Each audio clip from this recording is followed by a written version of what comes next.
Hello everyone, welcome to my channel.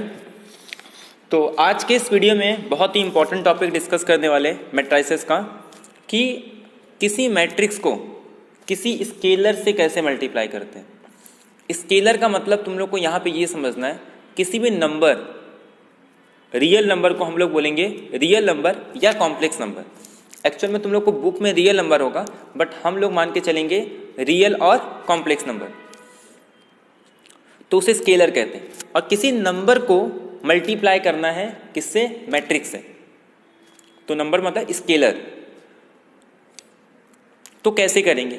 दो matrix given है, तो दो मैट्रिक्स को कैसे मल्टीप्लाई करेंगे, एक स्केलर और एक मैट्रिक्स को कैसे मल्टीप्लाई करेंगे, वो सारी चीजें आज हम डिस्कस करेंगे। पिछले वीडियो में हमने क्या डिस्कस किया था? पिछले वीडियो में हमने ये सीखा था कि ऑपरेशन ऑन मैट्रिसेस में एक तो इक्वल मैट्रिक्स क्या होते हैं वो डिस्कस किए थे, बचे हुए टाइप्स ऑफ मैट्रिक्स डिस्कस किए थे, और हमने डिस्कस किया था क्या कि कैसे किसी दो मैट्रिक्स को ऐड या कैसे दो मैट्रिक्स को सब्ट्रैक्ट करते हैं। ये सारी चीजें हमने लास्ट लेक्चर में डिस्कस किया था, ठीक है। तो आज के इस वीडियो में हम देखेंगे कि कैसे दो मैट्रिक्स को मल्टीप्लाई करते हैं, और जैसे वहां पे नेगेटिव का कॉन्सेप्ट यूज किए थे, ऐसे यहाँ पे स्केलर वगैरह हम यूज करेंगे कि किसी मैट्रिक्स को किसी नंबर से कैसे मल्टीप्लाई करेंगे। जैसे मैंने आपको एक चीज बताई थी कि जब हम सब्ट्रैक्शन वर्ड यूज करते हैं तो सब्ट्रैक्शन से पहले नेगेटिव समझना होता है, तब जाके हम एक मैट्रिक्स को किसी मैट्रिक्स के नेगेटिव से ऐड कर दें, उसे हम कहते हैं a-b। ऐसे ही स्केलर के बाद जाके हम क्या करते हैं, मैट्रिक्स मल्टीप्लिकेशन समझते हैं। तो पहले हम समझेंगे स्केलर मैट्रिक्स मल्टीप्लिकेशन क्या होता है, कि किसी स्केलर से किसी मैट्रिक्स को कैसे मल्टीप्लाई करेंगे। उसके बाद डिस्कस करेंगे कि कैसे दो मैट्रिक्स को मल्टीप्लाई करते हैं। आई होप ये वीडियो देखने के बाद आप किसी भी मैट्रिक्स को मल्टीप्लाई कर सकते हो, किसी भी मैट्रिक्स को स्केलर से मल्टीप्लाई कर सकते हो, और उसके बाद आपको सिर्फ क्वेश्चन दिया जाएगा और आप मैट्रिक्स को मल्टीप्लाई कर सकते हो।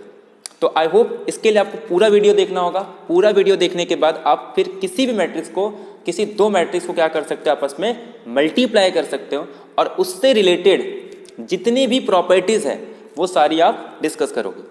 दूसरी बात, अगर आप टेलीग्राम ग्रुप पे नहीं हो तो टेलीग्राम ग्रुप का लिंक नीचे है, आप टेलीग्राम पे ज्वाइन हो सकते हो। दूसरी बात, जो प्रीवियस वीडियो है उसका भी लिंक डिस्क्रिप्शन बॉक्स में, आप प्रीवियस वीडियो देख सकते हो, क्योंकि डायरेक्ट आप इस वीडियो में देख रहे हो तो आपको कुछ नहीं समझ में आएगा। हालांकि अगर समझ में भी आ गया तो बट इससे बेटर ये है कि आप वीडियो को स्टार्टिंग से देखें। अगर आप स्टार्टिंग से वीडियो देख रहे हो, क्योंकि मैं एक वीडियो में ऐसा नहीं कि 5 मिनट में आपको पूरा मैट्रिक्स मल्टीप्लिकेशन बता दूंगा, मैं एक एक कॉन्सेप्ट को लेते हुए चलूंगा।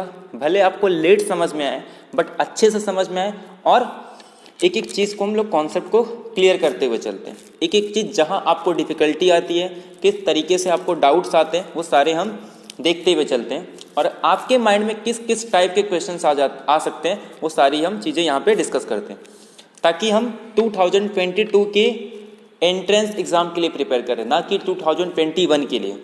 इसीलिए वही स्टूडेंट इस वीडियो को देखें, या फिर जिनको एक टॉपिक, पर्टिकुलर टॉपिक अगर अच्छा करना है 2021 के लिए, तो वो भी डिटेल में टॉपिक को देख सकते हैं।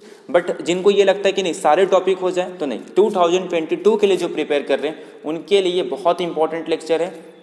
आपको कहीं जाने की जरूरत नहीं है। इस पूरे अगर आप लेक्चर को देख लेते हो तो उस टॉपिक का किसी भी लेवल के क्वेश्चंस को आप सॉल्व कर सकते हो, ठीक है। तो स्टार्ट करते हैं सेशन आज का। पहला इंपॉर्टेंट है scalar multiplication, the product of scalar. Scalar मतलब एक अल्फा, एक सिंबल है, इससे ज्यादा आपको टेंशन नहीं लेना। अल्फा के प्लेस पे मैं ए भी लिख सकता हूं, कोई भी स्केलर B-C-D आपकी मर्जी, कोई भी एक नंबर ले लो। सिर्फ तो याद रखना ये एक नंबर है। कैसा नंबर है? रियल नंबर या फिर कॉम्प्लेक्स नंबर। तो जब तक उसने मेंशन ना किया हो आप मान के चलोगे ये एक रियल नंबर। याद रखना, जब तक स्केलर मेंशन ना किया हो कि वो किस टाइप का स्केलर है, हमेशा हम लोग सपोज करके चलेंगे, एज्यूम करके कि वो नंबर क्या है, रियल नंबर। ये माइंड में हमेशा याद रखना है। The product of scalar times a matrix A, यानी कि किसी नंबर को किसी मैट्रिक्स से मल्टीप्लाई करना है। इसको डिनोट कैसे करेंगे? अल्फा इंटू ए, अगर ए है तो ए इंटू ए, एम से करेंगे, और किसी मैट्रिक्स बी को तो एम इंटू बी। तो इस तरीके से इसका नोटेशन है। Matrix obtained by multiplying each entry, ये इंपॉर्टेंट है।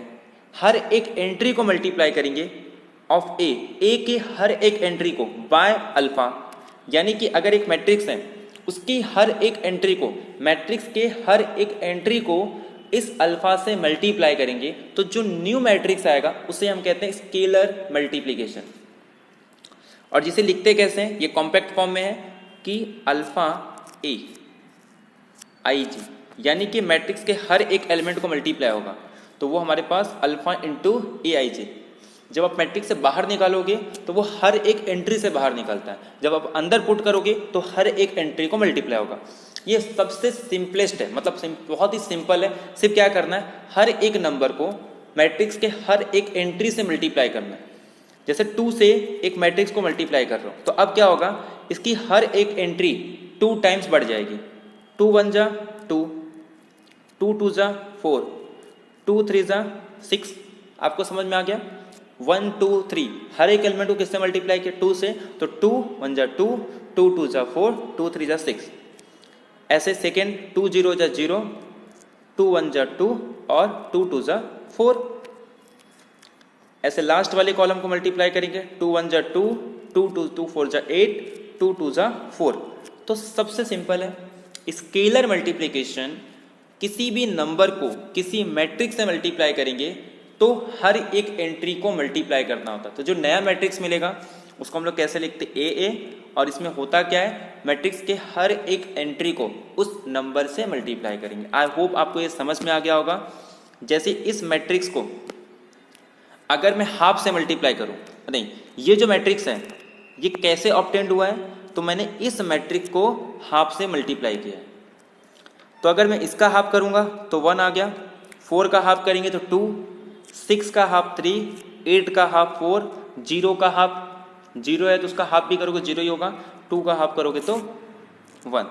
तो इस तरीके से किसी भी मैट्रिक्स को किसी भी जब नंबर से या किसी स्केलर से, रियल नंबर से मल्टीप्लाई करते हैं तो वो उसके हर एक एलिमेंट को मैट्रिक्स के हर एक एंट्री से मल्टीप्लाई होता है। ये इसे हम कहते हैं स्केलर मल्टीप्लिकेशन। अब इसके प्रॉपर्टीज को हम डिस्कस करते हैं। आई होप आपको ये क्लियर हो गया होगा। अगर क्लियर हुआ या नहीं ये एक एग्जांपल से समझते हैं, ठीक है।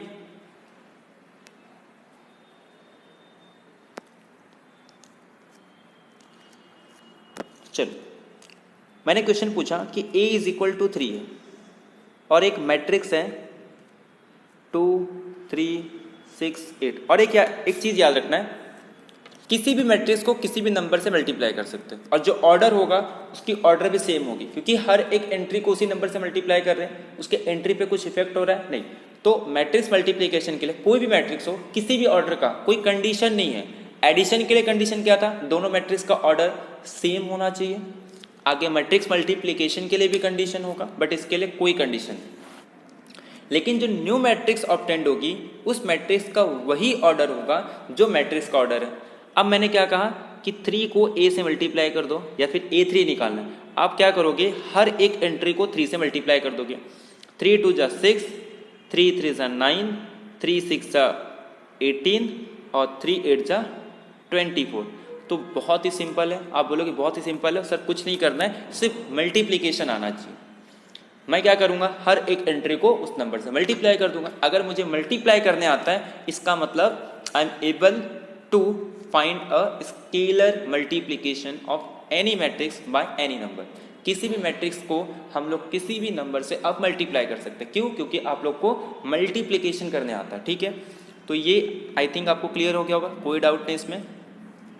अब नेक्स्ट प्रॉपर्टीज, पहले हम लोग प्रॉपर्टी डिस्कस करते हैं स्केलर का, फिर मैट्रिक्स मल्टीप्लिकेशन देखेंगे। प्रॉपर्टीज क्या है, देखो पहले छिप जा रहा है, क्या लिखा है, कुछ नहीं लिखा है, सिर्फ प्रॉपर्टीज ऑफ स्केलर मल्टीप्लिकेशन। अब इसको गायब कर देते हैं। अब एक एक करके समझते हैं। कौन सा कलर लिए हम लोग, रेड, ब्लू है ना ये, तो ब्लू तो नहीं चलेगा, काम कर लेते हैं, रेड ले लेते हैं। कोई भी m क्रॉस n का कोई भी स्क्वायर मैट्रिक्स ले लो, a and b and for scalar alpha and beta. दो मैट्रिक्स ले लो और दो स्केलर ले लो। इसकी प्रॉपर्टीज क्या होती, अल्फा बीटा क्या है, स्केलर है, और ये दो मैट्रिक्स है जिस मैट्रिक्स की ऑर्डर m क्रॉस n है। पहला प्रॉपर्टी, क्लोजर प्रॉपर्टी। मैंने आपको बताया था क्लोजर का मतलब क्या होता है कि अगर इस सेट का कोई भी दो एलिमेंट ले लो, इस पर आप प्लस करो, माइनस करो, या फिर जो भी ऑपरेशन लगा रहे हो, अगर जो आंसर आया है वो फिर से इसी सेट के अंदर हो जाए। जैसे देखो ये एक सेट है, मैंने ए लिया बी लिया, दोनों को ऐड कर दिया, तो ये अगर इस सेट के अंदर है तब तो बोलेंगे ये क्लोजर है। लेकिन अगर कोई भी ऐसा सी और डी आ जाए जिसको ऐड करने पे कुछ इस टॉपिक का मतलब बाहर चले जाए, सेट के अंदर ना हो, तो हम लोग बोलेंगे कि वो एलिमेंट क्या है, ये जो सेट है उस ऑपरेशन के अंडर में क्लोज नहीं है, यानी कि वो ऑपरेशन उस एलिमेंट को सेट के बाहर लेके जा रहा है, तो उसको क्लोज नहीं बोलते। लेकिन किसी भी ए मैट्रिक्स को, जिस मैट्रिक्स का ऑर्डर m क्रॉस n है, स्केलर से मल्टीप्लाई कर दूं फिर भी उस मैट्रिक्स का ऑर्डर m क्रॉस n है, वो एक मैट्रिक्स भी है, मैट्रिक्स का ऑर्डर भी m क्रॉस n है, तो देयरफॉर जो न्यू मैट्रिक्स आएगा वो भी एक m cross n matrix order का मैट्रिक्स है। देयरफॉर ये क्लोजर प्रॉपर्टी, यानी कि उसी के अंडर में वही टाइप का मैट्रिक्स आने वाला है। सेकेंड प्रॉपर्टी एसोसिएटिविटी, मैं आपको अब भी बता रहा हूं, आगे मैट्रिक्स मल्टीप्लिकेशन में भी बताऊंगा, पहले भी बताया हूं कि एसोसिएटिविटी सिर्फ ऑपरेशन पे डिपेंड करता है। एडिशन भी एसोसिएटिविटी, मल्टीप्लिकेशन भी एसोसिएटिविटी। कोई भी दुनिया का सेट ले लो, ये दो ऑपरेशन एसोसिएटिविटी होते हैं, इसके लिए सेट की जरूरत नहीं है। आगे चल के मैट्रिक्स मल्टीप्लिकेशन में भी ये रिपीट करूंगा, जैसे कि आपके माइंड में ये चीज मतलब बैठ जाए। जब कोई चीज बार बार रिपीट होगी ना तो आपके माइंड में अच्छे तरीके से बैठ जाएगा। डिस्ट्रीब्यूटिव के आगे मैट्रिक्स मल्टीप्लिकेशन में भी देखेंगे, यहां भी देखेंगे कि किसी स्केलर को दो मैट्रिक्स से मल्टीप्लाई कर दो। डिस्ट्रीब्यूटिव में हमेशा याद रखना दो ऑपरेशन यूज होते हैं, दो ऑपरेशन। जैसे यहां पे कौन सा दो ऑपरेशन यूज हो रहा है, एक तो मल्टीप्लिकेशन और एक ऐड हो रहा है एडिशन। तो ये जो मल्टीप्लिकेशन है ये डिस्ट्रीब्यूशन है over addition. Multiplication is a distribution over addition. Addition के ऊपर वो डिस्ट्रीब्यूट, मैं मल्टीप्लिकेशन को एडिशन के ऊपर उसको डिस्ट्रीब्यूट कर सकता हूं, यानी अल्फा को ए के साथ मल्टीप्लाई कर सकता हूं और अल्फा को बीटा के साथ मल्टीप्लाई, इसको बोलते हैं लेफ्ट डिस्ट्रीब्यूशन। ऐसे राइट डिस्ट्रीब्यूशन भी कर सकते हैं, alpha plus beta A plus B, इसको मल्टीप्लाई कर सकता हूं अल्फा से, तो alpha into A plus beta into alpha, इसको बोलेंगे राइट डिस्ट्रीब्यूशन, क्योंकि अल्फा को राइट साइड से मल्टीप्लाई कर रहा हूं, तो ये आपको ध्यान रखना। डिस्ट्रीब्यूशन प्रॉपर्टी, ये डिस्ट्रीब्यूशन ओवर मैट्रिक्स एडिशन है। Scalar multiplication is a distributed over matrix addition. और यहां पे इसी चीज को मैं और कैसे लिख सकता हूं, देखो मैंने यहां पे क्या बोला, ये क्या है, स्केलर मल्टीप्लिकेशन जो है वो मैट्रिक्स एडिशन पे डिस्ट्रीब्यूट हो रहा है। यहां पे क्या यूज कर रहे हैं, स्केलर मल्टीप्लिकेशन, ये डिस्ट्रीब्यूट हो रहा है over scalar addition. Scalar multiplication, scalar multiplication, ये तो स्केलर है अल्फा प्लस बीटा, ये स्केलर का मल्टीप्लिकेशन डिस्ट्रीब्यूट हो रहा है ओवर एडिशन ऑफ स्केलर, मतलब alpha A plus beta of B. तो ये आपको नहीं समझ में आया तो भी ठीक है, सिर्फ वर्डिंग याद रखो, ये सब धीरे धीरे आपको समझ में आएगा।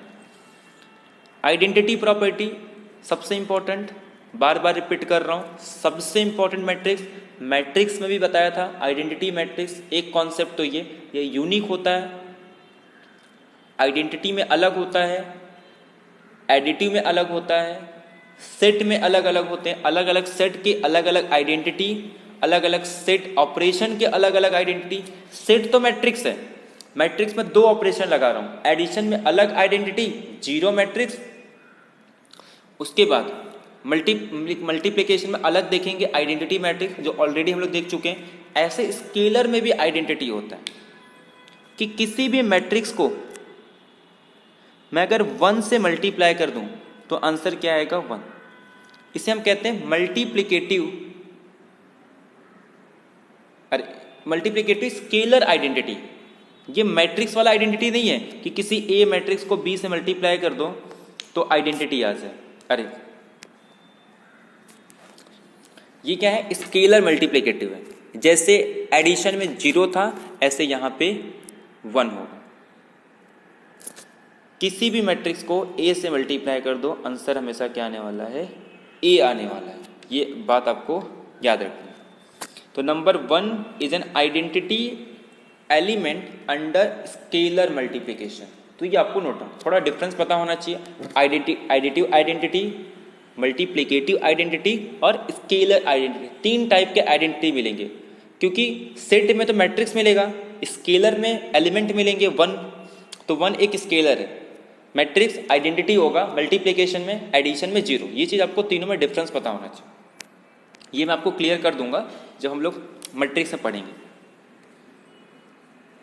तो ये सारी प्रॉपर्टी हो गई। नेक्स्ट आता है मैट्रिक्स मल्टीप्लिकेशन। देखो, 2 मैट्रिक्स को मल्टीप्लाई करना है, बट जब हम 2 मैट्रिक्स को मल्टीप्लाई करते हैं ना, तो हमें कुछ कंडीशन याद रखनी होती है। पहला कि 2 मैट्रिक्स क्या होना चाहिए। अगर मैं एक मैट्रिक्स ले लूँ m क्रॉस p ऑर्डर का, मतलब कुछ तो ऑर्डर होगी m क्रॉस p, एक मैट्रिक्स ले लूँ जिसका ऑर्डर p क्रॉस n है, तो फर्स्ट मैट्रिक्स का कॉलम, सेकेंड मैट्रिक्स का रो, ये सेम होना चाहिए। क्योंकि ये एलिजिबिलिटी बताता है कि क्या मैट्रिक्स a और p क्या दोनों को मल्टीप्लाई कर सकते हैं। क्वेश्चन आएगा ना, पॉसिबल है। पॉसिबल कब है, जब ये इनसाइड वाले, यानी कि फर्स्ट मैट्रिक्स का कॉलम, सेकेंड मैट्रिक्स का रो, दोनों क्या होने चाहिए, सेम होने चाहिए। P is equal to P, इसलिए ऑलरेडी उसने P ही लिखा है कि वो सेम होना चाहिए। अब बात आती है, अब मैट्रिक्स तो मिल गया, ऑर्डर क्या होगा, फर्स्ट मैट्रिक्स का रो, सेकेंड मैट्रिक्स का कॉलम। ये हमें मैट्रिक्स का शेप या साइज बताता है कि उस मैट्रिक्स की साइज क्या है, शेप क्या है, ऑर्डर क्या है। ठीक है। अब इस मैट्रिक्स को मल्टीप्लाई कैसे करते, ये कुछ लिखा है, नहीं समझ में आया तो ठीक है, ये तुम लोग को समझने की जरूरत भी नहीं है, इसको स्किप कर दो। ये तुम लोग को समझना है, ये तुम्हारे काम का चीज है। ठीक है। ए को मल्टीप्लाई करना है बी से, पहला कंडीशन, पहले चेक करो कैसे करना, बात की बात है, वो तुम लोग को मैं बोर्ड पे बताऊंगा, इसमें समझ में भी नहीं आएगा। ठीक है। कुछ चीज़ें ऐसी हैं जो मैं तुम लोग को पीपीटी में नहीं बता सकता हूँ, इसीलिए मैं आपको बोर्ड में बताऊंगा, तो उसकी टेंशन लेने की आपको जरूरत नहीं है। ठीक है। पहला सिर्फ कंडीशन देख लो, बाकी कैसे करना है वो मैं बोर्ड पे बताऊंगा, इसमें समझ में नहीं आएगा। पहले चेक करना है कि पॉसिबल है, तो चेक कर लो मैट्रिक्स क्या होना चाहिए, कॉन्फॉर्मेबल होना चाहिए या फिर कॉम्पेटिबल बोलते हैं उसको। पहले मैट्रिक्स का कॉलम, सेकेंड मैट्रिक्स का रो सेम है। आप बोलोगे सर मैट्रिक्स तो पॉसिबल है, मैट्रिक्स का मल्टीप्लिकेशन पॉसिबल है। अच्छा ऑर्डर क्या होगी सर, तो मैंने क्या कहा था, फर्स्ट मैट्रिक्स का रो, सेकेंड मैट्रिक्स का कॉलम सेम होना चाहिए, तो 2 क्रॉस 4 ये मैट्रिक्स का ऑर्डर होगा, यही सब इसमें लिखा है।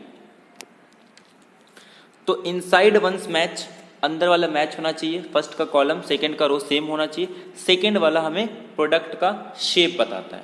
ये चीज़ आपको क्लियर हो गया। किस तरीके से किया है वो चीज़ यहाँ पे लिखा है, ये आपको समझने की जरूरत नहीं है।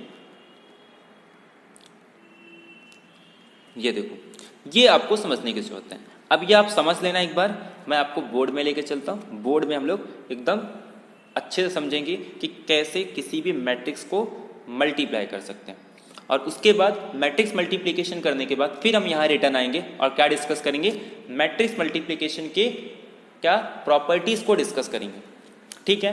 तो आई होप आपको यहाँ तक क्लियर हो गया होगा। क्या क्या हमने पढ़ा, स्केलर मल्टीप्लिकेशन। स्केलर मल्टीप्लिकेशन में क्या करते हैं, किसी मैट्रिक्स को किसी नंबर से मल्टीप्लाई करते हैं, उसे कहते हैं स्केलर मल्टीप्लिकेशन। किस तरीके से करते हैं, हर एक एलिमेंट को मल्टीप्लाई करते हैं, जिससे होता ये है कि उसके ऑर्डर पे इफेक्ट नहीं होता, क्योंकि जितने एलिमेंट हैं उसी को मल्टीप्लाई कर रहे हैं तो उतने ही एलिमेंट होंगे, तो मैट्रिक्स की ऑर्डर सेम नहीं होती। उसी से हमने उसकी प्रॉपर्टीज को डिस्कस किया था। कौन कौन से प्रॉपर्टी, स्केलर प्रॉपर्टी। स्केलर मतलब मैट्रिक्स को किसी नंबर से मल्टीप्लाई कर दो, किसी स्केलर से मल्टीप्लाई कर दो, मैट्रिक्स फिर से वही ऑर्डर का मैट्रिक्स आता है। एसोसिएटिविटी होता है, क्योंकि डॉट एसोसिएटिविटी है। डिस्ट्रीब्यूटिव देखा था हमने, स्केलर का ओवर मैट्रिक्स एडिशन, उसके बाद स्केलर के प्रोडक्ट का ओवर मैट्रिक्स, अरे मैट्रिक्स नहीं, स्केलर एडिशन। लास्ट में हमने आइडेंटिटी एलिमेंट देखा था, वो भी स्केलर वाले, कि 1 को किसी भी मैट्रिक्स से मल्टीप्लाई करो तो वही मैट्रिक्स मिलता है। ये सारी चीज़ें डिस्कस की। मैट्रिक्स मल्टीप्लिकेशन में आए, दो मैट्रिक्स लेंगे, एक ए जिसका ऑर्डर कुछ होगा, बी एक मैट्रिक्स है जिसका ऑर्डर कुछ होगा। अब क्या मल्टीप्लिकेशन पॉसिबल है? और पॉसिबल है तो उसको हम लोग कैसे लिखते हैं? या तो ए इंटू बी लिखेंगे या तो ए क्रॉस बी लिखेंगे। मोस्टली हम यही यूज़ करने वाले हैं, ए इंटू बी, बट दोनों का मीनिंग सेम है, ए क्रॉस बी बोलो या ए इंटू बी बोलो, बट हम यूजुअली ए बी यूज़ करेंगे। ठीक है, पहला कंडीशन ये चेक करना क्या मैट्रिक्स मल्टीप्लिकेशन पॉसिबल है, तो आप बोलोगे हाँ सर, उसके लिए मैट्रिक्स को कन्फर्मेबल या कॉम्पेटिबल होना होगा। आप पूछोगे सर ये कॉन्फर्मेबल कॉम्पेटिबल क्या होता है? तो कॉन्फर्मेबल और कॉम्पेटिबल मैट्रिक्स यानी कि फर्स्ट मैट्रिक्स का कॉलम और सेकेंड मैट्रिक्स का रो ये सेम होने चाहिए इनसाइड वाले। अब आती है सर जो नया मैट्रिक्स मिल तो गया, उसका ऑर्डर क्या होगा?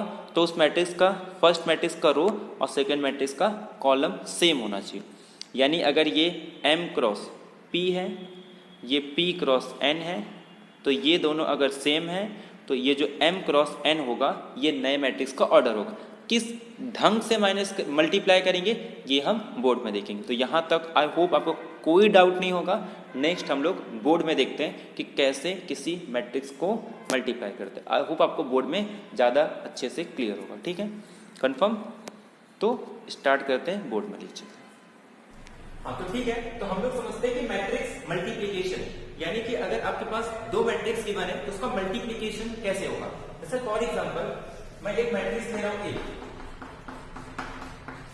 और ए मैट्रिक्स, और सपोज इसका ऑर्डर कितना है 2 क्रॉस 3, मैट्रिक्स का ऑर्डर कितना है 2 क्रॉस 3, और एक मैट्रिक्स ले रहा हूं जिस मैट्रिक्स का ऑर्डर है 3 क्रॉस 2। तो हमारा पहला कंडीशन क्या था, आपको याद रखना है, सबसे पहले मैट्रिक्स मल्टीप्लिकेशन के लिए दो मैट्रिक्स है आपस में क्या करना है, मल्टीप्लाई करना है। तो पहली चीज तो क्या करेंगे, उसकी एलिजिबिलिटी चेक करते हैं। एलिजिबिलिटी के लिए क्या होता है, जो इनसाइड वाला है वो क्या होना चाहिए, सेम होना चाहिए। ये 3 और 3 यानी कि फर्स्ट मैट्रिक्स का कॉलम और सेकेंड मैट्रिक्स का रो सेम होना चाहिए। पहली कंडीशन ही यही है कि फर्स्ट मैट्रिक्स का कॉलम सेकेंड मैट्रिक्स का row must be same, then the two matrix is said to be compatible or conformability, then we can multiply the two matrix। उसके बाद इन दोनों मैट्रिक्स को हम मल्टीप्लाई कर सकते हैं, अदरवाइज मैट्रिक्स मल्टीप्लिकेशन पॉसिबल नहीं। तो पहले हमने कॉम्पेटिबल चेक किया कि number of column of first matrix is equal to number of row of second matrix 3। तो पहली कंडीशन के लिए एलिजिबल है। अब सेकेंड कंडीशन, जो नया मैट्रिक्स ऑब्टेंड होगा, हमने एक नई मैट्रिक्स ऑब्टेन की, तो उस नए मैट्रिक्स का ऑर्डर क्या होगा। तो अब इसमें हम क्या करते हैं, ये जो बाहर वाला यानी कि फर्स्ट मैट्रिक्स का रो और सेकेंड मैट्रिक्स के कॉलम, यानी कि जो नया मैट्रिक्स फॉर्म करूंगा ए बी क्या है मेरा, matrix multiplication A B. Order important होता है, आगे चल के देखेंगे कि बी ए वैल्यू डिफरेंट होती है, तो याद रखना है इसको इसी फॉर्म में लिखना है ए बी। बी ए इसको नहीं लिख सकते, मैट्रिक्स मल्टीप्लिकेशन कम्युनिकेटिव नहीं होता, ये बात नोट डाउन करना। ए और बी, तो पहली चीज तो ये, पहला क्वेश्चन ये है कि क्या ये पॉसिबल है। तो पहला क्वेश्चन तो राइट हो गया कि हाँ, फर्स्ट मैट्रिक्स का कॉलम सेकेंड मैट्रिक्स का रो सेम है, तो देयरफॉर मैट्रिक्स मल्टीप्लिकेशन पॉसिबल है, दैट इज एलिजिबल है हम मैट्रिक्स को मल्टीप्लाई करने। अब सेकेंड आती है, अगर पॉसिबल है तो ऑर्डर क्या होगा, तो फर्स्ट मैट्रिक्स का रो लिख दो, ये हमारे प्रोडक्ट मैट्रिक्स का रो होगा, और सेकेंड मैट्रिक्स का कॉलम ये हमारे प्रोडक्ट मैट्रिक्स का कॉलम होगा। फर्स्ट मैट्रिक्स का रो, सेकेंड मैट्रिक्स का कॉलम। तो ये आपको दो स्टेप पहले ध्यान रखना है। पहला स्टेप ये कि मैट्रिक्स मल्टीप्लिकेशन पॉसिबल होने के लिए फर्स्ट मैट्रिक्स का कॉलम सेकेंड मैट्रिक्स का row must be same. Second condition हमको ये ध्यान रखना है कि अगर हमने मैट्रिक्स ऑब्टेन कर दिया तो सेकेंड पॉइंट क्या है हमारा, कि फर्स्ट मैट्रिक्स का रो और सेकेंड मैट्रिक्स का कॉलम ये हमारी मैट्रिक्स का ऑर्डर होगा।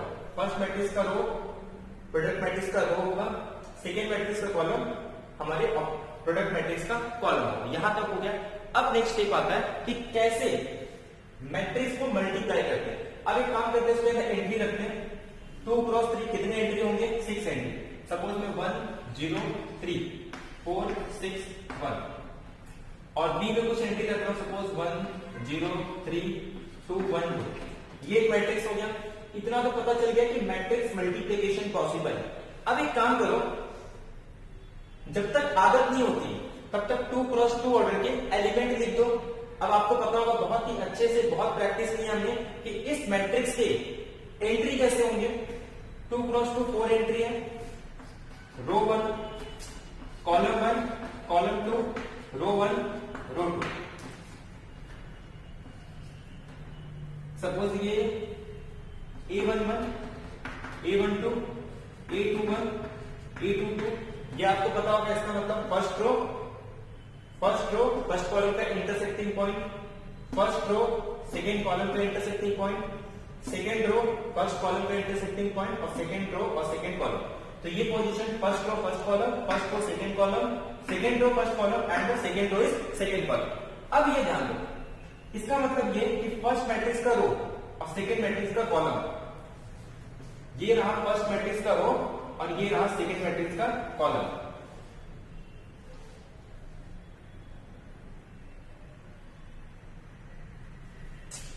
सॉरी, ये हमको 3 क्रॉस 2 ऑर्डर है ना, तो इसके एलिमेंट कैसे होंगे, सॉरी मिस्टेक हो गया, 2 क्रॉस 3 क्रॉस 2 है ना, तो यहाँ पे 1 0 2 1 2 2 अब होगा। तो फर्स्ट मैट्रिक्स का रो सेकेंड मैट्रिक्स का कॉलम, तो हमको क्या लेना है, फर्स्ट मैट्रिक्स का रो लेना है और सेकेंड मैट्रिक्स के कॉलम लेना है। First row first column, A11 का मतलब होता है फर्स्ट रो फर्स्ट कॉलम। अब बात आती है अब क्या करना है, तो फर्स्ट रो इस मैट्रिक्स के फर्स्ट रो को इस मैट्रिक्स के फर्स्ट कॉलम को करेस्पॉन्डिंग एलिमेंट को मल्टीप्लाई करके ऐड करना है। अब इसका मतलब क्या हो गया, 1 के करेस्पॉन्डिंग में 1 ऐसे लिखेंगे ना, रो का पहला एलिमेंट, रो का सेकेंड एलिमेंट, रो का थर्ड एलिमेंट, कॉलम का फर्स्ट एलिमेंट, कॉलम का सेकेंड एलिमेंट, कॉलम का थर्ड एलिमेंट। तो 1 को 1 से मल्टीप्लाई, 2 को 2 से मल्टीप्लाई, 3 को 3 से मल्टीप्लाई। जब 1 को 1 से मल्टीप्लाई करेंगे तो 1 बन जाए, यहां पे लिखिए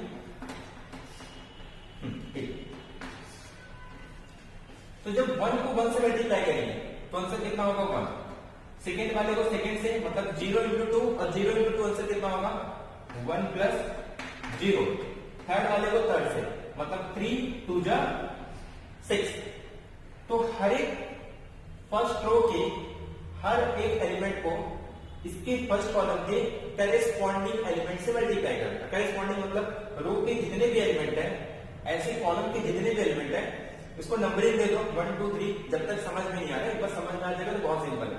ऐसे इसको नंबरिंग दे दो, तो फर्स्ट को फर्स्ट, सेकेंड को सेकेंड, थर्ड को थर्ड, ऐसे जाना है। और यहाँ पे ये हो गया first row first column. Second entry, first matrix का फर्स्ट रो, सेकेंड मैट्रिक्स का सेकेंड कॉलम, 1 2 3 1 2 3।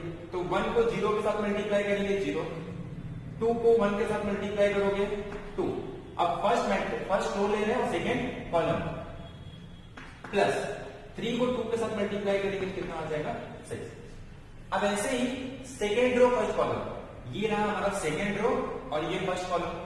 4 को करस्पॉन्डिंग एलिमेंट के साथ मल्टीप्लाई करेंगे, 4 1 जा 4 प्लस 6 2 जा 12, 1 2 जा 2। क्या किया हमने, फर्स्ट मैट्रिक्स का सेकेंड रो, सेकेंड मैट्रिक्स का फर्स्ट कॉलम। ये ध्यान से समझो, नहीं समझ में आ रहा है इसको फिर से रिपीट करके, जब तक नहीं समझ में आ रहा अच्छे से समझो, बहुत इंपॉर्टेंट है। क्योंकि आगे चल के मैट्रिक्स मल्टीप्लीकेशन ही आज करना और इसके बहुत सारे प्रॉपर्टीज हमको चेक करने हैं। ऐसे ही A22 का मतलब क्या होगा, फर्स्ट मैट्रिक्स का सेकेंड रो और सेकेंड मैट्रिक्स का सेकेंड कॉलम। अब जब करेस्पॉन्डिंग एलिमेंट को मल्टीप्लाई करूंगा, 4 0 जा 0, 6 1 जा 6 एंड 1 2 जा 2। तो ये आपके सामने एक मैट्रिक्स आ गया। अब सबको ऐड कर दो, 1 plus 6 7, 2 plus 6 8, 4 plus 12 16 plus 2 18 and last one is 6 plus 2 8। ये हो गया आपका मैट्रिक्स मल्टीप्लीकेशन। ए और बी को हमने मल्टीप्लाई किया। तो सबसे पहला स्टेप क्या करोगे, पहले तो ये चेक कर लो क्या ए और बी के बीच में मैट्रिक्स मल्टीप्लीकेशन पॉसिबल है। मैट्रिक्स मल्टीप्लीकेशन के लिए क्या होता है, चेक करना होता है क्या दोनों मैट्रिक्स आपस में कॉम्पेटिबल मैट्रिक्स है। कॉम्पेटिबल मैट्रिक्स मतलब क्या वो एलिजिबिलिटी कंडीशंस को सेटिस्फाई कर रहे हैं मैट्रिक्स मल्टीप्लीकेशन के लिए। दैट इज फर्स्ट मैट्रिक्स का कॉलम सेकेंड मैट्रिक्स का रो सेम होना चाहिए। फर्स्ट मैट्रिक्स का कॉलम सेकेंड मैट्रिक्स का रो मस्ट बी सेम। उसके बाद सेकेंड कंडीशन, अब हमें एक नया मैट्रिक्स मिलने वाला है तो ए क्रॉस बी जो नया मैट्रिक्स है उस मैट्रिक्स का ऑर्डर क्या होगा? तो ऑर्डर होगा फर्स्ट मैट्रिक्स का रो, सेकेंड मैट्रिक्स का कॉलम। तो हमारे पास मैट्रिक्स का ऑर्डर क्या होगा? 2 क्रॉस 2। तो अब क्या करोगे? इसके एंट्री को लिख दोगे A11, A12, A21, A22। तो इससे हमको आदत हो जाएगी। ऐसे आप 3 से 4 बार ट्राई करोगे ना, उसके बाद से आपको ये जरूरत नहीं है। वैसे आपको करना नहीं है, आपको सिर्फ समझने के लिए मैं समझा रहा हूं। A11 फर्स्ट मैट्रिक्स का फर्स्ट रो, सेकेंड मैट्रिक्स का फर्स्ट कॉलम, क्योंकि ऑर्डर तो इसी तरीके से ले रहे हैं। फर्स्ट मैट्रिक्स का रो ले रहे हैं, सेकेंड मैट्रिक्स का कॉलम ले रहे हैं। तो फर्स्ट मैट्रिक्स का फर्स्ट रो, सेकेंड मैट्रिक्स का फर्स्ट कॉलम, फर्स्ट मैट्रिक्स का फर्स्ट रो, सेकेंड मैट्रिक्स का second column. A21 first matrix का सेकेंड रो, सेकेंड मैट्रिक्स का फर्स्ट कॉलम। 22 फर्स्ट मैट्रिक्स का सेकेंड रो, सेकेंड मैट्रिक्स का second column. Corresponding element को multiply करके 1 को 1, 0 को 2, 3 को 2। फर्स्ट रो सेकेंड कॉलम में 1 को 0 के साथ, 0 को 1 के साथ, 3 को 2 के साथ। और उसके बाद क्या करना है? सबको ऐड करना है करेस्पॉन्डिंग एलिमेंट। और ये होता कैसे multiplication? Row column wise, first का रो, सेकेंड का कॉलम। इसीलिए इसको हम लोग ऐसे ही बोलते हैं। मैट्रिक्स मल्टीप्लिकेशन क्या होता है? रो कॉलम वाइज होता है, फर्स्ट का रो, सेकेंड का कॉलम। तो ये हो गया हमारे पास मैट्रिक्स मल्टीप्लिकेशन कैसे करते हैं।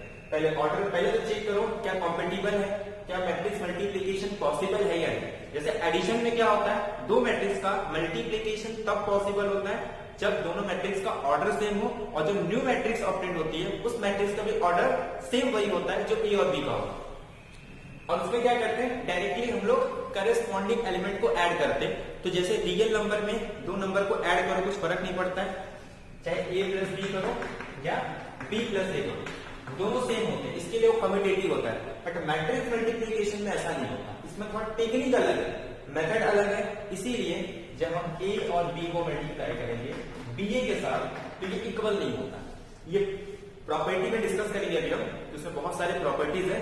एक एक प्रॉपर्टी को हमको डिस्कस करना है कि क्या दो मैट्रिक्स कम्यूटेटिव होते हैं आपस में या फिर एसोसिएटिविटी ऑपरेशन पे डिपेंड करता है। मैंने बहुत सारे लेक्चर से बताया इनवर्स, आइडेंटिटी, जो प्रॉपर्टी होती बहुत इंपॉर्टेंट है। तो एसोसिएटिविटी सिर्फ ऑपरेशन पे डिपेंड करता है। तो मल्टीप्लिकेशन हमेशा याद रखना है, कोई भी सेट हो मैट्रिक्स मल्टीप्लिकेशन एसोसिएटिविटी होता है, ये ऑपरेशन पे डिपेंड करता है। तो आई होप आपको समझ में आ गया। एक एग्जांपल और देते हैं और जिससे कि और आपको क्लियर हो जाए।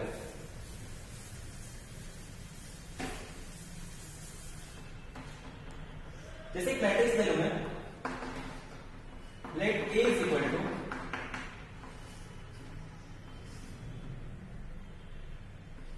3 क्रॉस 2,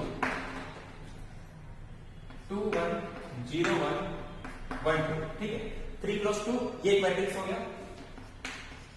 और एक मैट्रिक्स ले रहा हूं, सपोज 2 क्रॉस 2 1 0 1 3 2 1। पहला कंडीशन स्टेप 1 चेक करोगे क्या फर्स्ट मैट्रिक्स का कॉलम सेकंड मैट्रिक्स का रो सेम है। आप बोलोगे यस, फर्स्ट मैट्रिक्स का कॉलम सेकंड मैट्रिक्स का रो सेम है, तो therefore matrix multiplication is possible. तो पहले लिख दोगे matrix multiplication is possible. Second step में क्या करोगे? अगर मैट्रिक्स मल्टीप्लिकेशन पॉसिबल है तो ऑर्डर क्या होगा? तो जो ऑर्डर होगी फर्स्ट मैट्रिक्स का रो, सेकेंड मैट्रिक्स का कॉलम, तो 3 क्रॉस 3। फर्स्ट मैट्रिक्स का रो, सेकेंड मैट्रिक्स का कॉलम, फर्स्ट मैट्रिक्स का रो, सेकेंड मैट्रिक्स का कॉलम, कितना हो गया? 3 क्रॉस 3। मतलब जो न्यू मैट्रिक्स फॉर्म होगा उसकी ऑर्डर कितनी होगी? 3 क्रॉस 3। मल्टीप्लिकेशन जो हम करेंगे ए और बी का, अच्छा ए और बी को ए इंटू बी लिख सकते हैं या फिर ए क्रॉस बी लिख सकते हैं, कोई दिक्कत नहीं इसमें। बट यूजुअली हम कैसे लिखेंगे? A B. तो ये तो हो गया। अब हम सॉल्व करते हैं मैट्रिक्स को। तो मैंने क्या कहा था, जब तक आदत नहीं हो रही तब तक उसके एंट्री लिखने को जितना हो सकता है उसकी एंट्री लिखो। एक बार आदत हो गई फिर अपने अकॉर्डिंग आप लोग डायरेक्टली कर सकते हो। इसको इससे मल्टीप्लाई करो, इसको इससे मल्टीप्लाई करो, इस तरीके से कर सकते हो। बट स्टार्टिंग में आपको क्या करना है? इसी टेक्निक से करना है। मैट्रिक्स का ऑर्डर कितना है? 3 क्रॉस 3। इसके एंट्री लिख दो। First row first column, first row second column, first row third column, second row first column, second row second column, second row third column, third row first column, third row second column and third row third column. Therefore जो new matrix आएगी AB 1 1 first row first column corresponding element को multiply करके add करो 2 को 1 के साथ 2 1 को 3 के साथ 2 + 2 ठीक है। अब ये हो गया A12 first row second column मतलब देखो यहां पर रो फिक्स करना है कॉलम को चेंज करना है। कितने कॉलम है 3 कॉलम है तो ऐसे ही सेकेंड रो को फिक्स कर दो कॉलम को चेंज करो रो को फिक्स कर दो कॉलम को चेंज करो मतलब एक एक रो को फिक्स करके कॉलम को क्या करना है चेंज करना है। यहां पर हम लोग रो को फिक्स कर रहे हैं कॉलम चेंज कर रहे हैं 2 0 0 मतलब 0 1 2 सा 2 2 1 जा 2 प्लस 1 1 जा 1 ये हो गया। अब क्या करना है सेकेंड रो को फिक्स करना है कॉलम को चेंज करना है 0 1 जा 0 प्लस 1 3 जा 3 फर्स्ट कॉलम हो गया। अब सेकेंड कॉलम के साथ 0 को 0 से मल्टीप्लाई करेंगे 0 और 1 को 2 के साथ करेंगे 2। अब थर्ड कॉलम के साथ 0 1 जा 0 1 1 जा 1 यहां तक क्लियर है। अब क्या करना है थर्ड को मिक्स करना है कॉलम को चेंज करना है 1 को 1 के साथ 1 1 जा 1 2 3 जा 6 1 0 जा 0 2 2 जा 4 0 + 4 1 1 जा 1 2 1 जा 2 तो 1 + 2 एक बार चेक कर लो 2 1 जा 2 1 3 जा 3 2 3 2 0 जा 0 क्योंकि रो को फिक्स कर रहे कॉलम चेंज कर रहे 2 0 जा 0 1 2 जा 2 0 + 2 ठीक है 2 1 जा 2 1 + 1 1 जा 1 2 + 1 क्लियर 0 × 1 0 1 × 3 0 + 3 यहां तक कंफर्म है 0 × 0 1 × 2 0 + 2 कंफर्म 0 × 1 1 × 1 तो 0 + 1 ये भी कंफर्म हो गया 1 × 1 3 × 2 6 1 + 6 ये भी कंफर्म 1 × 0 0 और 2 2 जा 4 1 को 1 के साथ 2 मतलब सारे कंफर्म हो गए ठीक है। अब ऐड कर दो सबको ऐड करेंगे तो 5 सेकेंड 2 3 3 2 1 7 4 एंड 2 तो ये हो गया आपका मैट्रिक्स मल्टीप्लिकेशन। देखो मैट्रिक्स मल्टीप्लिकेशन बोर्ड में लेने का रीजन ये था कि अगर मैं यही चीज आपको पीपीटी में समझाता तो इतना अच्छा क्लियर नहीं होता। जैसे कुछ बहुत सारी चीजें ऐसी हैं जो आपको बोर्ड में ही समझ में आएगी तो मैं वो सारी चीजें आपको बोर्ड में समझाऊंगा। बाकी जो भी थ्योरी पार्ट है या जो स्मॉल चीजें हैं मैं वो आपको नोट डाउन वगैरह सब उसमें ही कर दूंगा। बट ऐसी चीजें जो कैलकुलेशन पार्ट है जैसे मैट्रिक्स में आगे चल के 3x3 का इनवर्स वगैरह फाइंड करेंगे इनवर्स फाइंड करेंगे या रो ट्रांसफॉर्मेशन तो वो पॉसिबल नहीं है कि मैं आपको वहां पे समझा सकूं क्योंकि उसके लिए स्पेस चाहिए होता है। अब ऐसा नहीं कि थोड़ा यहाँ लिखूं फिर उसके बाद एक एक पेज चेंज करने में और दूसरी बात उसमें लिखने में प्रॉब्लम होता है। तो ऐसी सारी चीजों को हम बोर्ड में समझेंगे। बाकी जो भी थ्योरी पार्ट है या जो स्मॉल चीजें उसमें समझाना है डायरेक्टली वो मैं उसमें समझा सकूँ। तो आई होप आपको मैट्रिक्स मल्टीप्लिकेशन क्लियर हो गया होगा। अब इसकी जितनी प्रॉपर्टीज है वो सब हम पीपीटी में डिस्कस करते हैं। आई होप आपको क्लियर हो गया होगा। इसमें कुछ भी डाउट है तो कमेंट बॉक्स में कमेंट करके बोल सकते हो। तो अभी हम लोग पीपीटी से इसकी जितनी प्रॉपर्टीज है जैसे मैंने कहा कि कम्यूटेटिव प्रॉपर्टी को सेटिस्फाई नहीं करता है जबकि एडिशन में करता था। एडिशन में a + b b + a होता है क्योंकि कुछ फर्क नहीं पड़ता उसमें एसोसिएटिविटी सेटिस्फाई होता है। वहां पे आइडेंटिटी देखा था हमने वहां पे एडिटिव इनवर्स देखे थे एडिटिव आइडेंटिटी देखे थे। वहां पे एडिटिव आइडेंटिटी क्या था सब नोट डाउन करो रिकॉल करो। जितना रिकॉल करोगे जितना रिविजन करोगे उतना आपके लिए बेस्ट होगा। क्या था आइडेंटिटी 0 नहीं समझ में आ रहा है बार बार उसी चीज को अगर तुम लोग सुनोगे ना तो तुम्हें आदत हो जाएगी आइडेंटिटी इनवर्स की। आइडेंटिटी क्या था 0 with respect to addition.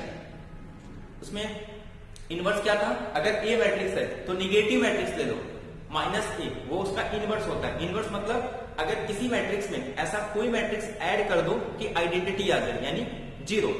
Addition के रिस्पेक्ट में additive identity is a 0 matrix और एडिटिव इनवर्स इज a का -a। और दूसरी बात एक और कंडीशन बताई थी कि यूनिक होता है आइडेंटिटी मैट्रिक्स और किसी मैट्रिक्स का इनवर्स ये हमेशा यूनिक होते हैं। ये सारे पॉइंट को नोट डाउन करो एक बार देखो और जब जब मैं रिपीट कर रहा हूं उसको रिलेट करो। जितना आप रिलेट करोगे उतना आपके लिए अच्छा होगा ठीक है।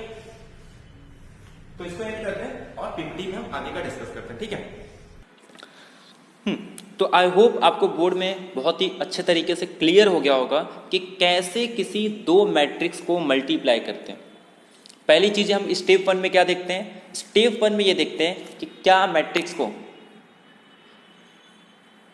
मल्टीप्लिकेशन करना पॉसिबल है, उसके लिए number of column row same होनी चाहिए। सेकेंड, अगर पॉसिबल है तो मैट्रिक्स का ऑर्डर क्या होगा, फर्स्ट मैट्रिक्स का रो, सेकेंड मैट्रिक्स का कॉलम। फिर हो गया तो कैसे मैट्रिक्स मल्टीप्लिकेशन करेंगे, तो रो कॉलम वाइज। सर ये रो कॉलम वाइज क्या होता है, तो आप बोलोगे रो कॉलम वाइज यानी कि फर्स्ट मैट्रिक्स का रो सेकेंड मैट्रिक्स के कॉलम को करेस्पॉन्डिंग एलिमेंट को मल्टीप्लाई करो और ऐड कर दो। ठीक है, यहाँ तक आई होप आपको कोई डाउट नहीं होगा। अब हम देखते हैं प्रॉपर्टीज ऑफ मैट्रिक्स मल्टीप्लिकेशन, जो कि बहुत इंपॉर्टेंट है। हमने एडिशन की प्रॉपर्टीज देखे, स्केलर मल्टीप्लिकेशन के प्रॉपर्टीज देखे, अब मैट्रिक्स मल्टीप्लिकेशन के प्रॉपर्टी देखेंगे। मैं आपको प्रॉपर्टी बता देता हूँ, ये आप खुद एग्जाम्पल लेके देख सकते हो कैसे मल्टीप्लाई करते, ये तो मैंने देख दिया। मैंने एक बहुत इंपॉर्टेंट बात बताई थी कि a प्लस बी करो या b प्लस a करो तो ये सेम हो जाता है। ये बहुत बड़ा कॉन्सेप्ट है मैट्रिक्स के अंदर, बहुत बड़ा, ये सेम होता है।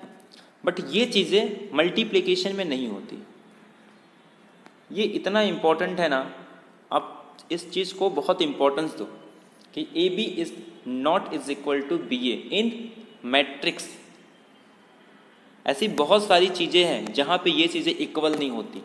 इसीलिए जब हम वेक्टर पढ़ते हैं वहाँ पे भी हम डिटर्मिनेंट वगैरह फाइंड करते हैं क्रॉस प्रोडक्ट के लिए। इसका रीज़न यही है कि क्रॉस प्रोडक्ट जो होता है वो कम्यूटेटिव नहीं होता। जब हम a क्रॉस b और जब b क्रॉस a लिखते हैं वेक्टर में, वो सेम नहीं होता। तो मैट्रिक्स भी एक वेक्टर है, ठीक है, ये चीज़ आपको याद रखना है। स्केलर वेक्टर नहीं होता, तो जब हम अल्फा से मल्टीप्लाई करते हैं वो हो जाता है। तो एडिशन में हम कंपोनेंट वाइज ऐड करते हैं, वहाँ प्रॉब्लम नहीं होता। ऐसे अगर हम कंपोनेंट वाइज मल्टीप्लाई करें ना, जैसे मैं बोलूँ एक मैट्रिक्स है, एक मैट्रिक्स है, इसको अगर कंपोनेंट वाइज में मल्टीप्लाई कर दूँ तो ये मैट्रिक्स मल्टीप्लिकेशन रियल के एंट्री के लिए या कॉम्प्लेक्स के एंट्री के लिए क्या होगा, ये भी कम्यूटेटिव हो जाएगा। बट मल्टीप्लाई करने का मेथड अलग है, इसीलिए मैट्रिक्स क्या नहीं होता, मल्टीप्लिकेशन कम्यूटेटिव नहीं होता। इसका रीज़न ये है। आप चेक कर सकते हो, कोई भी मैट्रिक्स ले लो। और दूसरी बात, बहुत सारे रिजल्ट होते हैं कि ए और बी ये एग्जिस्ट होगा या नहीं होगा। अगर होगा तो उसकी ऑर्डर क्या होगी, सेम ऑर्डर का होगा। अगर सेम ऑर्डर का है तो क्या इक्वल होंगे। ये सारी चीज़ें आप पॉसिबिलिटी खुद से कर सकते हो, ठीक है। तो ये चीज़ें आपको समझनी होगी कि क्या हर दो मैट्रिक्स मल्टीप्लिकेशन पॉसिबल है। हाँ, कब पॉसिबल है, अगर पॉसिबल है तो उसका ऑर्डर क्या होगा, ऑर्डर भी सेम होंगे। ए बी और बी ए के लिए बहुत कुछ तुम लोग फाइंड कर सकते हो। कभी कभी होता है कि ए बी एग्जिस्ट होगा, बी ए एग्जिस्ट नहीं होगा। ए बी एग्जिस्ट हो गया तो बी ए एग्जिस्ट हो गया तो ए बी एग्जिस्ट नहीं होगा। दोनों एग्जिस्ट हो गए, दोनों की, मैं क्या बोल रहा हूँ ध्यान सुनो, ए एक मैट्रिक्स है, बी एक मैट्रिक्स है, तो ए बी और बी ए के बारे में क्या क्या पॉसिबिलिटी हो सकती है। एक केस में हो सकता है कि दोनों ही एग्जिस्ट ही ना करे, एग्जिस्ट की मतलब पॉसिबल ही ना हो। एक केस में हो सकता है ये पॉसिबल हो बट ये पॉसिबल ना हो। एक केस में ये हो सकता है ये पॉसिबल हो बट ये पॉसिबल ना हो। एक फोर्थ केस में ये हो सकता है कि ए बी भी पॉसिबल हो जाए, बी ए भी पॉसिबल हो जाए, बट दोनों का ऑर्डर सेम ना हो। एक केस, फिफ्थ केस में ये हो सकता है कि ए बी और बी ए दोनों एग्जिस्ट हो, दोनों के ऑर्डर भी सेम हो, बट दोनों इक्वल ना हो। लास्ट कंडीशन आता है कि मैट्रिक्स का पॉसिबल भी है, दोनों एग्जिस्ट भी है, दोनों का ऑर्डर भी सेम है, दोनों इक्वल भी है।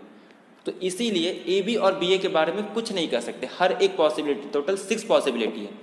दोनों एग्जिस्ट ना हो, एक एक एग्जिस्ट हो 3, दोनों एग्जिस्ट हो, ऑर्डर सेम ना हो, फिफ्थ ऑर्डर भी सेम हो, सब कुछ सेम हो, इक्वल ना हो, लास्ट ऑर्डर भी सेम, एग्जिस्ट भी होगा, इक्वल भी होगा। ठीक है, ये 6 पॉसिबिलिटी है, ये आप लोग कर सकते हो।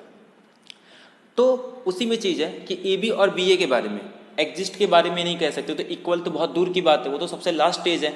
तो आप लोग दो एक एग्जाम्पल ले लो। पहला प्रॉपर्टी यही कह रहा है, मैं पढ़ के सुना देता हूँ। Wherever A B exist B A is not always define, define ही नहीं होता, इक्वल की तो बात ही छोड़ दो। जैसे फॉर एग्जाम्पल 5 क्रॉस 4 और 4 क्रॉस 3 है, आपको चेक करना होता है ए बी के लिए फर्स्ट मैट्रिक्स का कॉलम सेकेंड मैट्रिक्स का रो सेम हो, तो 4 4 सेम है तो नया मैट्रिक्स आएगा 5 क्रॉस 3। अब देख लो ए बी डिफाइन हो गया। बी ए के लिए क्या करेंगे, अब मेरा बी मेरा पहला मैट्रिक्स है तो पहले मैट्रिक्स का कॉलम हो गया 3 और सेकेंड मैट्रिक्स का रो क्या हो जाएगा 5, और 5 और 3 इक्वल नहीं, तो देयरफॉर बी ए एग्जिस्ट ही नहीं होगा। उसी की बात दोनों हो सकता है डिफाइन हो बट दोनों का ऑर्डर सेम ना हो, जैसे कि 4 क्रॉस 3 और 3 क्रॉस 4। 3 3 सेम है तो ए बी का ऑर्डर क्या हो जाएगा 4 क्रॉस 4। उसका जो उल्टा लोगे तो 4 4 सेम है तो ऑर्डर क्या होगा 3 क्रॉस 3। मतलब ए बी का ऑर्डर 3 क्रॉस 3, जो ए बी का ऑर्डर होगा उसका ऑर्डर कितना हो जाएगा 4 क्रॉस 4 और बी ए का ऑर्डर हो जाएगा 3 क्रॉस 3। मतलब ऑर्डर भी सेम है, सब कुछ सेम है, बट मे और मे नॉट बी इक्वल, कि हो सकता है दोनों इक्वल ना हो। एक केस में हो सकता है even A B both are define are of same order, it is not necessary कि ए बी और बी ए इक्वल हो। इसीलिए मैट्रिक्स मल्टीप्लिकेशन कम्यूटेटिव नहीं होता। पहला प्रॉपर्टी यही है, the product of matrix is not commutative. Second, associative check ही नहीं करना है, मैंने आपको बोर्ड पे बताया था, पहले ही बताया था। डायरेक्टली मल्टीप्लिकेशन हमेशा एसोसिएटिविटी होता है। डिस्ट्रीब्यूटिव, एक मैट्रिक्स ले लो,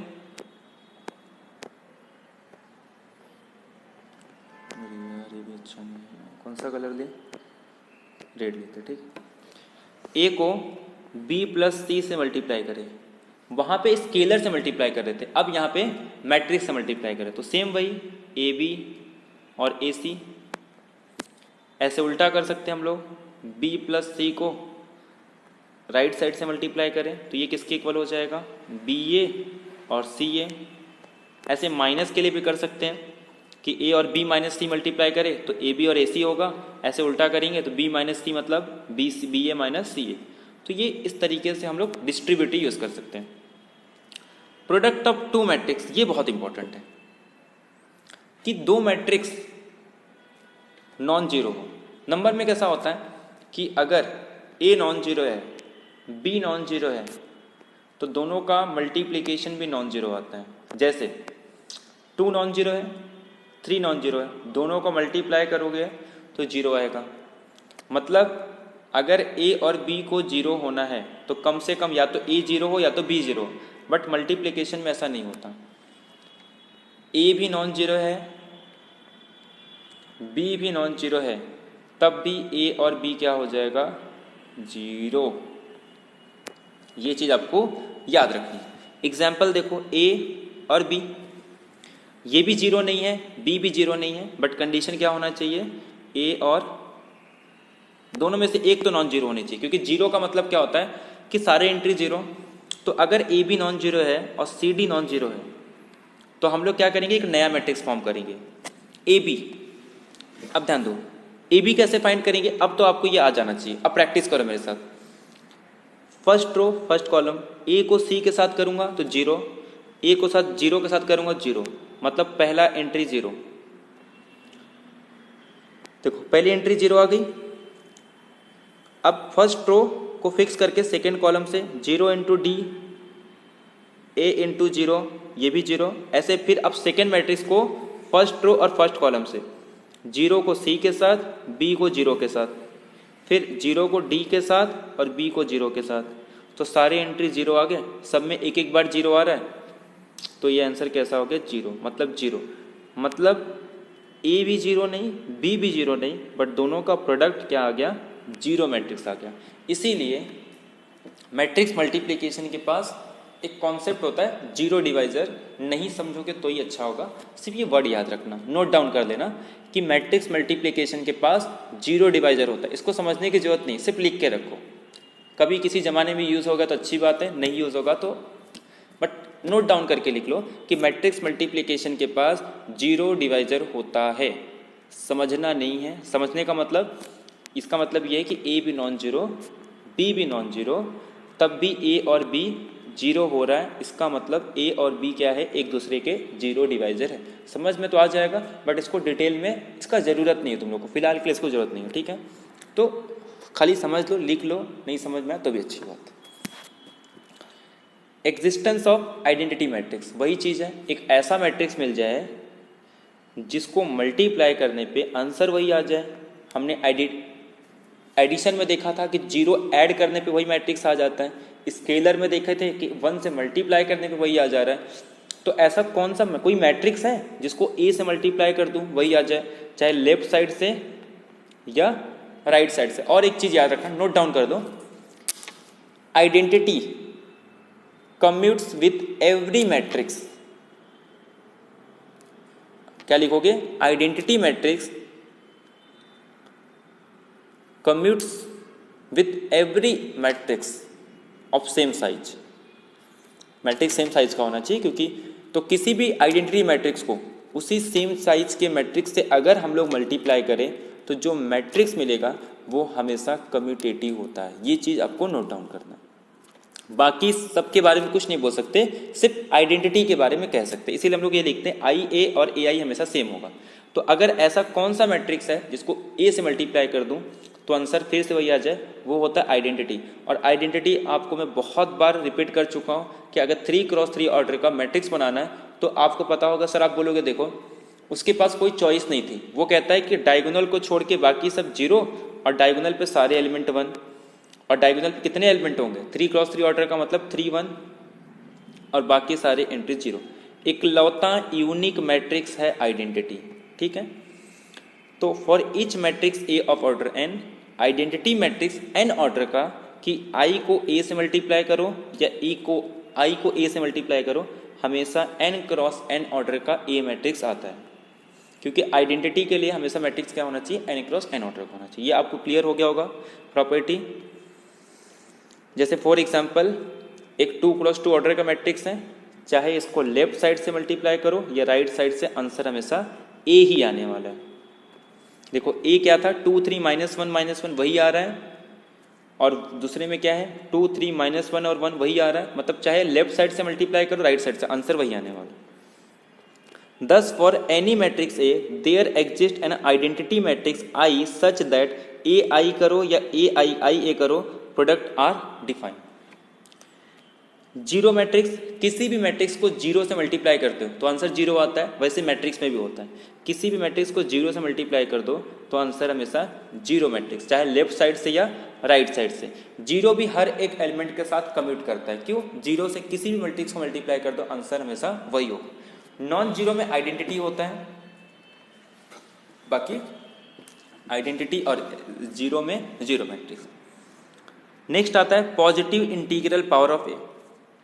अब इसमें देखो, जैसे नंबर का पावर करते हैं ऐसे मैट्रिक्स का भी पावर करते हैं। जैसे a है, a स्क्वायर का मतलब क्या होता है? a इंटू ए, ठीक है। a क्यूब का मतलब क्या होगा? इसको मैं लिख सकता हूँ a स्क्वायर इंटू ए, और a स्क्वायर क्या होता है? a इंटू ए। तो इस तरीके से हम लोग मैट्रिक्स को लिख सकते हैं कि a को मैं लिख सकता हूँ a स्क्वायर को लिख सकता हूँ a इंटू ए क्यूब को लिख सकता हूँ a into A raise to 4 को लिख सकता हूँ a इंटू ए 4 टाइम्स। ऐसी तरीके से a रेस टू m का मतलब होता है m टाइम्स a को मल्टीप्लाई कर दो। अब कुछ नोट डाउन करना है आपको, आइडेंटिटी मैट्रिक्स का कितना भी पावर कर दो आंसर हमेशा आइडेंटिटी मैट्रिक्स ही आता है। क्यों? प्रॉपर्टी यूज कर दो। मैंने क्या बोला था? आइडेंटिटी को कितना भी पावर कर दो, मुझे आई स्क्वायर निकालना है, तो इसका मतलब क्या हो जाएगा? आई इंटू आई। अब सर आपने बोला था कि किसी भी मैट्रिक्स को आइडेंटिटी से मल्टीप्लाई कर दो आंसर हमेशा वही आ जाता है। या फिर लेफ्ट साइड से देख लो, सर किसी भी मैट्रिक्स को, किसी भी आई को आइडेंटिटी से मल्टीप्लाई कर दो तो भी आंसर आई होता है, दोनों साइड से आई आ रहा है। तो अगर मैं 3 पावर निकाल दूं, इसको मैं लिख सकता हूँ आई स्क्वायर इंटू आई की वैल्यू आई आ रही है, फिर आई को आई से मल्टीप्लाई करूंगा तो फिर से आई आ जाएगा। तो देयरफॉर आई का कितना भी पावर कर दो आंसर हमेशा आई आता है। इसको आप लोग प्रूव भी कर सकते हो, 1 0 0 1, इसको मल्टीप्लाई करो, देखो आंसर फिर से वही मैट्रिक्स आ जाएगा। 1 1 जा 1, बाकी तो 0, 1 0 जा 0, 0 0 0, 0 का 0, 1 का 0, और ये 0 का 0, 1 का 1। तो ठीक है, ये आगे अपना जैसे मैट्रिक्स मल्टीप्लिकेशन करते हैं वो प्रूव कर सकते हैं। फॉर ए स्क्वायर मैट्रिक्स अगर ए एक n ऑर्डर का है,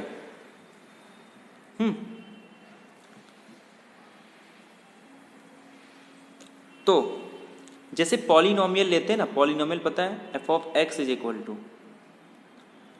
ए not plus a one x plus solve up to a n x raise to n, ये पॉलिनोमियल होता है। तो x अगर ये answer f of x zero आ जाए तो हम लोग बोलते हैं ये जो x है ये इसका सॉल्यूशन हो जाता है। तो ऐसे ही अगर इसका आंसर जीरो आ जाए और मैं एक मैट्रिक्स पुट कर दूं तो x के प्लेस पे क्या लिख सकता हूँ a, ऐसे लास्ट में जो a n x raise to n होगा उसके प्लेस पे क्या लिख सकता हूँ a n a raise to n। तो a is a solution of this polynomial, उसको मैट्रिक्स पॉलिनोमियल बोलते हैं। तो जहाँ पे x लिखते थे वहाँ पे a लिखते हैं। तो अगर f of A zero matrix आ गया तो a को क्या बोलेंगे, वो रूट है या जीरो है पॉलिनोमियल का। जैसे नंबर को जैसे मैं लिख दूं x square minus one is equal to zero, इसका मतलब ये कि जो वन है इसका रूट है। ऐसे ही अगर A square minus A is equal to zero तो यहाँ पे क्या पुट करूँगा, आंसर जीरो आएगा। तो आइडेंटिटी मैट्रिक्स, तो आइडेंटिटी मैट्रिक्स इसका सॉल्यूशन है, क्योंकि आई स्क्वायर करोगे तो भी आंसर जीरो आएगा, माइनस आई का स्क्वायर करोगे तो भी आइडेंटिटी आएगा, उसका आंसर जीरो आएगा। ठीक है, तो जैसे पॉलिनोमियल में था ऐसे यहाँ पे मैट्रिक्स के अंदर भी होता है। तो ये सारी प्रॉपर्टी आज हमने डिस्कस की। ठीक है, तो आई होप सभी प्रॉपर्टी आपको क्लियर हो रही। बहुत ये सिंपल है, ये सिर्फ आपको ध्यान से नोट डाउन करना है और जो जो पॉइंट मैं आपको लिखवा रहा हूँ वो सारे पॉइंट नोट डाउन करें, ताकि आपके पास एक प्रॉपर बोलते हैं ना पूरा आपके पास नोट्स होना चाहिए। अगर आपके पास पूरे नोट्स हैं तो जब भी आप एक बार खाली उसको आप एक बार देख भी लोगे ना, आपको सारी चीज़ें क्लियर होगी। जो चीज़ें मैं पढ़ा रहा हूँ ना, तो जब पढ़ाते समय आपको क्या होगा, वो सारी चीज़ें जो आपने पहले पढ़ी है ना वो सब आपके रिकॉल होना चाहिए। क्योंकि मैं बहुत सारी चीज़ें रिपीट करता हूँ, बार बार रिपीट इसलिए करता हूँ ताकि वो माइंड में आपके धस जाए। कुछ चीज़ें ऐसी हैं जो आपको स्टार्टिंग में प्रॉब्लम होगी, बट बार बार उसी को सुनते सुनते वो आप यूज्ड टू हो जाओगे और आपको वही चीज़ें बहुत इजी लगने लगे और आप बोलोगे सर ये तो बहुत इजी है। बट उसके लिए क्या आपको डेली लेक्चर्स में आना पड़ेगा, डेली आपको लेक्चर ले लें। एक स्टेज ऐसा आएगा जिस स्टेज के बाद आप खुद ऐसा बोलोगे सर हमको तो ये टॉपिक बहुत अच्छे से क्लियर हो गया होगा। लेकिन आपको उसके लिए नोट्स बनाना होगा। कुछ चीज़ें आपको नहीं भी समझ में आ रही है, जब आप खुद से प्रैक्टिस नहीं करोगे आपको नहीं समझ में आएगा। एक बहुत इंपॉर्टेंट बात, मैथ्स एक ऐसा सब्जेक्ट है अगर आपको एक बार में समझ में आ गया तो ठीक है, मैं जितने डाउट आपके माइंड में आ सकते हैं मैं वो सारी क्लियर करता हूँ। और कुछ चीज़ें ऐसी हैं जो मैं आपको पहले ही बता देता हूँ कि सर आपको यहाँ पे डाउट होने वाला है और आपको ये चीज़ें नहीं समझ में आएगी। तो उसके लिए क्या करना है, आपको डरना नहीं है, वो धीरे धीरे आएगा। धीरे धीरे मतलब वो नया है आपके लिए, और जो चीज़ आपको नया होती है वो आपको समझ में भी आता है, बट फिर भी आपको ऐसा लगता है ये नया चीज़ है और नया चीज़ आपको जल्दी हजम नहीं होती। इसीलिए आपको क्या करना है, उसके यूज टू होना है। हमारे बीच में ना एक कनेक्शन होना चाहिए। जब मैं पढ़ाऊँ और जब मैं कनेक्ट करूँ ना तो आपको लिंक करने आना चाहिए कि हाँ सर उस टॉपिक की बात कर रहे हैं, उस लेक्चर की बात कर रहे हैं, उसको कनेक्ट मतलब उससे कनेक्ट कर रहे हैं। तो अगर जिस दिन हम मेरा और आपका अगर लिंक बैठने लगेगा तब आप समझ लो कि हाँ अब हमारे बीच में एक कनेक्शन हो गया। अब मैं अगर आप कुछ भी पढ़ा रहा हूँ आप उसको कनेक्ट कर सकते हो, उसको लिंक कर सकते हो। बट इसके लिए आपको डेली लेक्चर में आना पड़ेगा और जितनी पॉइंट मैं आपको बता रहा हूँ वो सारी चीज़ें आपको नोट डाउन करनी होगी। एक प्रॉपर नोट्स बनाओ, हर एक वर्ड को मेरी समझो। और मैंने आपको बताया भी है कि जिस मिनट पे जैसे जो भी आपका टाइमिंग देखो और वहाँ पे लिख दो कि सर आपको इस पॉइंट पे डाउट है। कोई डाउट नहीं पूछेगा तो मुझे लगेगा नहीं सब समझ में आ गया। ठीक है, तो जो भी डाउट होता है व्हाट्सएप पे करते हो, यूट्यूब पे भी कर सकते हो। हालांकि व्हाट्सएप पे बहुत सारे लोग पूछते हैं, लेकिन तुम लोग यूट्यूब पे भी कमेंट कर सकते हो। ठीक है, तो आज का लेक्चर यही एंड करते हैं, मिलते हैं नेक्स्ट लेक्चर में। Thank you very much, have a nice day.